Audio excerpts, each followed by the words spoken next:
All right, what I want to do today is take a look at an explosion. And in this case, our explosion is going to consist of a cannon firing a cannonball forward. Now, in an explosion, what you have are two objects which are initially connected together. In this case, we'll have the cannonball initially sitting inside the cannon.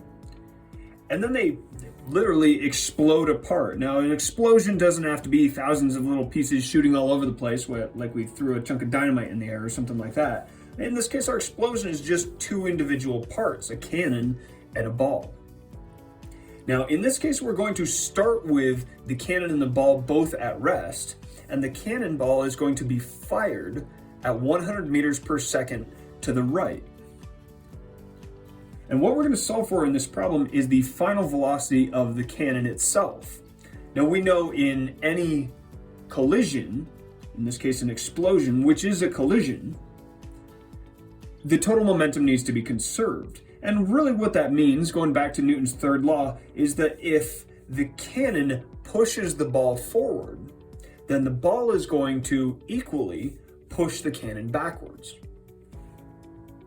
So let's take a look at the conservation of linear momentum to solve first for the final velocity of the cannon. And then what I want to do is go through and look at the energy which is released in this explosion. Now, we know in every single collision that occurs, the initial momentum is equal to the final momentum. Now, in this explosion, we're having everything start at rest. The cannon's just sitting here, and the ball is just sitting inside of the cannon. So the initial momentum is pretty easy to work out. It's zero. Nothing's initially moving. Now, the final momentum, that's a different story. PF, I can do it. There we go. All right. So the final momentum is going to be the final momentum of this ball plus the final momentum of the cannon. So looking at the ball first, we're going to have 10 kilograms moving along at 100 meters per second. Plus we're going to have our 250 kilogram cannon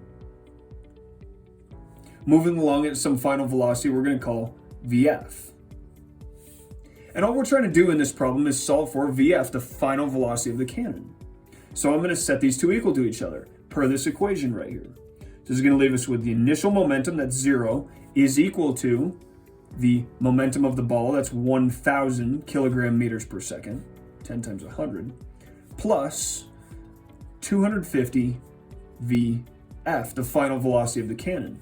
And when we solve for VF, and you have to be a little careful here, the final velocity of the cannon works out to be negative 4 meters per second. You have to be really careful with the signs here. If you just say this is 4, that would imply this is moving to the right. But since we already said it's 100 meters per second to the right, that was positive. When we get a negative value, that means the cannon is being pushed to the left, and that makes sense. We need our total momentum to equal 0. And so if we develop some positive momentum, or momentum in the positive direction for this cannonball, that means the cannon itself has to have momentum in the negative direction. All right, next what I want to do is take a look at the kinetic energy which is released in this explosion. You see, if the ball and the cannon both start at rest, and then in the end they're both moving, there's going to have to be a change in kinetic energy. So let's go through and calculate the change in kinetic energy in this explosion. Now we know change in kinetic energy is going to be final kinetic energy minus initial kinetic energy. And looking first at the initial kinetic energy.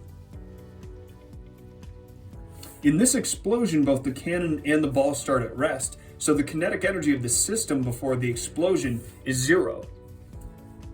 Now, after the explosion, there's going to be some kinetic energy, and that's going to be the kinetic energy of the ball. That's 1/2 the ball's mass, that's 10 times 100 squared. Plus there's going to be the kinetic energy of the cannon, that's 1/2 times 250, times the final velocity of the cannon, that's -4 squared. This works out to be, breaking these up into their pieces here, looking just at the kinetic energy of the ball first, we've got 50,000 joules of kinetic energy for the ball, plus only 2,000 joules of kinetic energy for the cannon. And be careful here, there's a -4, but that doesn't mean the kinetic energy is negative. Kinetic energy can never be negative. Mathematically, that's because we're squaring this negative term. Regardless, this leaves us with a final kinetic energy